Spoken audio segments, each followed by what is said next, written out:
Nosso programa de hoje sai a SUS para falar sobre ética e também sobre o nosso comportamento. Será que ele influencia as nossas decisões, as nossas atitudes? Será que tudo isso tem alguma ligação? Pois é, será que os nossos princípios ditam as nossas convicções morais e também o nosso comportamento em relação ao outro? Ou será que não é nada disso? Quer saber? Tá começando Peripatéticos. Vamos falar sobre ética. Roda a vinheta.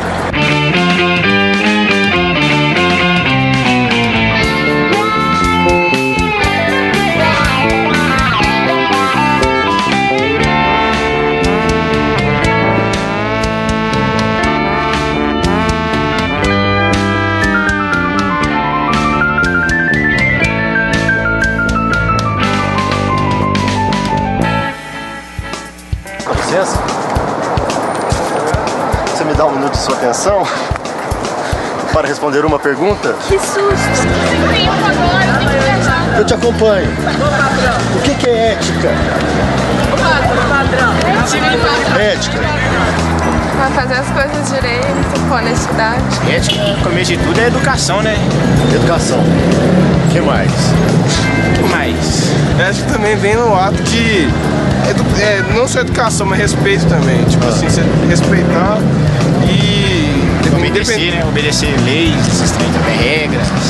Ah, eu acho que é você fazer o que você acha que é certo e que a sociedade acha que é certo. Depende do que você considera fazer de certo e fazer de errado. Aí daí você tira o seu ethos, que é ético. Que é ético pra você pode não ser ético para a sociedade. E o que é certo? É um consenso, eu acho que é um consenso da sociedade, da maioria das pessoas. que os seus pais, avós, para de rica, vem trazendo, a educação que vem trazendo pela família, é que nos proporciona isso. Você pode ter opinião própria, você não pode agir. Mas nem sempre a opinião que você tem é uma opinião assim que você pode achar boa, mas o povo, os outros não aceitam, entendeu? A sua opinião. É tudo uma questão de evolução da civilização, né? Foi evoluindo, passando costumes e definindo o que era certo e o que era errado, né? Mas por que eu tenho que seguir esses costumes, essas leis, essas regras se eu não assinei nada? Infelizmente está inserido numa sociedade que tenta se organizar. E a gente se compromete, né? A gente aposta naqueles valores nos quais a gente está inserido, né? Assim, mesmo discordando deles, né? Aí que está a liberdade também, ou então o papel de tentar buscar a transformação desses valores também, né? Senão a gente não consegue viver na sociedade, dentro do padrão estabelecido por ela. A gente precisa seguir os padrões éticos que vieram de outras pessoas. Sim, acredito que sim. O que seria o mundo sem essa ideia de bom e de bem? Então, eu acho que ia acabar virando uma desorganização. Eu acho que o que impede as pessoas de fazerem as coisas más, coisas erradas, assim, machucar as outras pessoas, é essa ideia de querer ser bom. O político é ético? Ah, muitas vezes não. A maioria das vezes, quase nunca. Por que tem tanto político ladrão no mundo inteiro?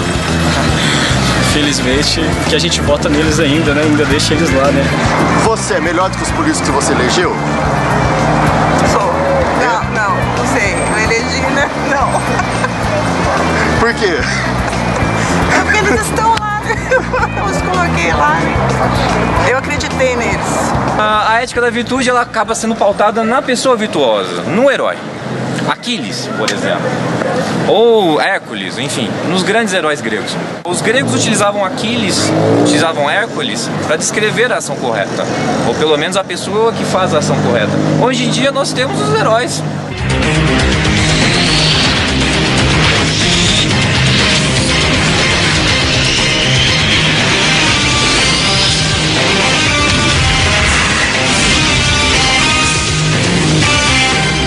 A ideia de herói não mudou desde a Grécia Antiga. Nós ainda temos uma pessoa que vai transmitir alguns valores através de uma forma muito mais lúdica. Aquiles aparece nos poemas de Homero. E hoje nós temos quadrinhos, nós temos a televisão, nós temos heróis aparecendo em todos os lugares. E esses heróis nos ajudam a descobrir o que é ser ético. Talvez não o que é... Bom, enfim, eles... O Batman, como que o Batman pode me ajudar? Bom, o Batman, ele tenta estabelecer... Bom, todo herói, por si só, eles são... eles seguem a teoria das virtudes de Aristóteles, que todos eles são virtuosos. Mas o Batman, ele deixa bem claro que ele segue algumas regras. Então podemos associá-lo um pouco mais à deontologia. A deontologia são conjuntos de regras que nós tentamos estabelecer a priori, antes de que uma ação aconteça. Por que ele faz isso? Bom, primeiramente ele é um ser extremamente racional. Se eu não me engano, ele é o segundo personagem mais inteligente do universo da DC. E o Batman tem uma grande função de educar. Ele cria novos heróis. Ele tem toda uma Bat-família. E para educar esses novos heróis, ele precisa de regras. Logo, ele estabelece a própria... uma deontologia do Batman. Onde está o Harvey? Você tem várias regras e acha que elas vão salvar você. Ele está no controle. Eu tenho uma regra. Então, é a regra que vai ter que quebrar para saber a verdade. Que é? O único jeito sensato de viver nesse mundo é não ter regras. E hoje você vai ter que quebrar sua única regra. Estou pensando nisso. Segundo Kant, não é da sua época, ele é alemão, um pouco mais tardio. Kant queria encontrar uma regra que fizesse novas regras. Então ele estabeleceu um imperativo categórico que, bem resumidamente, seria: você age segundo uma regra que é completamente universalizável. Isso é, a sua regra que você está se pautando, ela tem que ser acessível, ela tem que ser possível em todas as circunstâncias possíveis. Eu vou dar um exemplo clássico. Esse exemplo já foi elaborado na época do Kant. Existe um assassino, é o famoso caso do assassino curioso. Vou imaginar. Beleza. Bom, um inocente bate na sua casa. Ok. Ele bate na sua casa dizendo: olha, tem um assassino querendo matar. Poxa. Você, como um ser ético, você vai estabelecer a regra: sempre salvar os inocentes assim que possível. Claro, entra aí então. Salvamos. Porém, alguns minutos, ou enfim, um tempo mais tarde, aparece o assassino curioso, batendo na sua casa e pergunta pra você: o inocente que eu quero matar está na sua casa? Você, como sujeito ético, você não pode mentir. Você, como sujeito ético, não pode mentir. Logo, porque afinal de contas, não mentir é uma regra igualmente universalizável. Então eu vou falar que o inocente está na minha casa. Exatamente. E vou deixar o assassino entrar. Assim você está agindo moralmente, segundo Kant. Eu vou deixar o assassino entrar, matar o inocente e eu vou ser ético. Exatamente. Não, calma, vamos lá. A culpa da ação errada não vai ser do sujeito que disse a verdade e que salvou o inocente. Entendi. A culpa é do outro agente que resolveu matar a pessoa. Do assassino. Exato. Você protegeu. Tô livre. Você protegeu o inocente e não mentiu. Tá tudo certo. Tô livre. Realmente, nós temos um problema com isso. Duas máximas universalizáveis entram em conflito e, como você mesmo deduziu, parece que existe alguma coisa bizarra nisso. Peripatéticos de hoje vai falar de ética. E nada melhor do que trazer o professor Olímpio, que dizem aí é o mais ético de todos, é isso, professor? Bom, depende do que você entende por ética. Então vamos entender isso agora. Professor, o que é ética? Toda ação nossa, né, é considerada do ponto de vista do valor, né? A gente atribui sentido, atribui valor ao que a gente faz. A ética, pelo que eu entendo, não passa de reflexão sobre isso. Quer dizer, é uma tentativa de pensar de maneira mais ou menos sistemática sobre essa conduta, sobre a repercussão valorativa da conduta, sobre o sentido do que a gente faz. Em todo caso, né, no que diz respeito aí a conversa sobre ética mesmo, o que mais importa é a gente ter a noção de que os valores não têm um sentido eterno, né? Todo valor, toda perspectiva que cria valor merece ser ela própria considerada dentro da sua história. Por que a gente pressupõe que há o bem, que existe o bem? De novo, na nossa tradição cultural, né, por força de uma série de determinações da história que não dá para explicar rapidinho, né? Foi montado um esquema de avaliação da realidade que separa claramente bem de mal, né? Importante assinalar que isso não é a única modalidade de percepção ética das coisas, quer dizer, faz parte da nossa tradição pensar que o bem e o mal andam em lugares diferentes. É um negócio arriscado mexer nisso, mas em todo caso interessa considerar se isso tem algum apoio na nossa experiência. Quer dizer, se a nossa experiência fica mais ou menos iluminada, fica mais ou menos enriquecida com base na dissociação absoluta, né, na dissociação completa entre bem de um lado e mal do outro. Professor, falando nesse assunto, nessa questão histórica, isso até me lembrou um grande amigo meu, chamado Sófocles. O que ele está te contando? Então, ele escreveu um texto muito bacana, uma tragédia, não sei se o senhor vai conhecer, Antígona. Antígona. Então, e nessa tragédia, que ele até me contou a história, basicamente, assim, ele falou que ele opôs um direito formal contra um posicionamento pessoal. E aí esse embate. Isso está ligado a isso? O que o senhor pode me falar sobre essa questão em Antígona, por exemplo? Antígona é o caso, claro, de incompatibilidade entre posições que são eticamente defensáveis. Ora bem, como é que o dramaturgo aí, que sabe contar bem uma história, né, como é que ele mostra pra gente a dificuldade? Justamente, você tem um ordenamento que é anterior à situação daquela personagem, a personagem quer fazer porque acha que só existe dignidade fazendo o que ela está imbuída moralmente, vamos dizer assim, está determinada a fazer, e vai haver um choque e o espectador ou leitor de Antígona que é convidado a refletir sobre o problema. Esse aqui é o segredo da grandeza do Sófocles, eu acho que está aí, né? Então a ética aí está no espectador, no que ele vai refletir sobre. Vai ter que se posicionar em relação àquele conflito. Quer dizer, por isso que a gente fala que a ética tem a ver com reflexão. Bom, vamos falar agora de um outro conhecido meu, um outro colega, Kant. Ele nos fala que a gente precisa seguir alguns bons exemplos. Seguir esses bons exemplos. Mas é possível o homem seguir sempre, estar no bom exemplo e não cair em contradição com ele mesmo e não cair nessa falta de ética?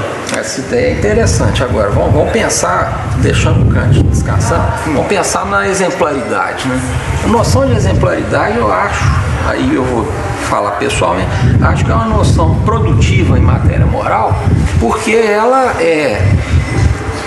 resolve uma série de dilemas que são puramente teóricos.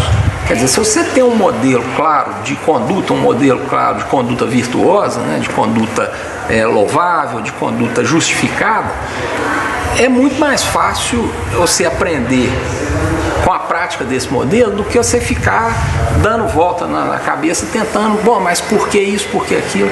A história nos deixa um legado de valores, de costumes, de leis, de regras que a gente acaba seguindo, acaba formando a nossa sociedade. Mas por que hoje eu tenho que seguir, eu tenho que cumprir esse contrato que eu mesmo não assinei? Esse ponto é interessante toda a vida, né? A gente, de fato, já chega ao mundo submetido a um determinado contexto, né? Ora bem, por que você tem que se curvar esse contexto? Não necessariamente para começo de conversa, né? Você conhece uma série de exemplos na história de gente que contesta o ordenamento vigente. A questão toda é como que a gente pode educar de modo a que o pessoal que está chegando se reconheça, né, no horizonte moral de uma dada época, ou se não se reconhecer, como que esse pessoal pode propor transformações nesse horizonte. Você vai assinar ou não o contrato na hora que você for um adulto, né, quando você tiver a condição de refletir, de responder refletidamente relativo em relação aos valores que estão dados ali. É isso aí, professor. Muito obrigado. Tá bom. Essa companhia. Aprendemos muito, agora meu papo é com você aí de casa. Você é ético? Bom, vamos tentar compreender esse entendimento de ética nas coisas mais simples da vida. Tá vendo aquela fila ali atrás? É de um restaurante universitário, pois agora eu vou tentar furar a ética das pessoas, ou melhor, furar a fila. Será que vai rolar? Vamos junto. Posso furar? Posso furar a fila aqui? Posso furar? Pode furar a fila? Não. Não, só rapidinho, só eu. Pode? Pode? Não. Por que eu não posso furar? Ué, por quê? Porque eu não furei, ninguém tá furando. Furar a fila é ético. Isso é ético, né? Furar a fila é ético? Não. Você já furou fila uma vez? Sim ou não? Pode ir? Beleza, então. Furei a fila. Furar a fila é ético? Depende.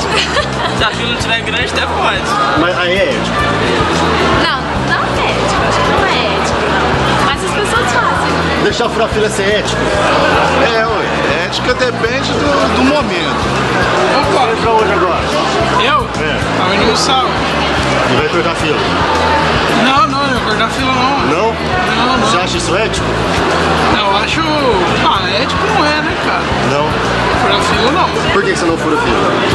Não, porque é sacanagem quem tá lá atrás. E o que é ética tem a ver com isso? Você agir certo com os outros. Agir você certo. não quer que age com você. Tá aí, ético do começo ao fim. Esse foi o nosso Peripatéticos de hoje e a gente se encontra no próximo programa com mais questionamentos, perguntas, loucuras, enfim. Te espero. Até mais.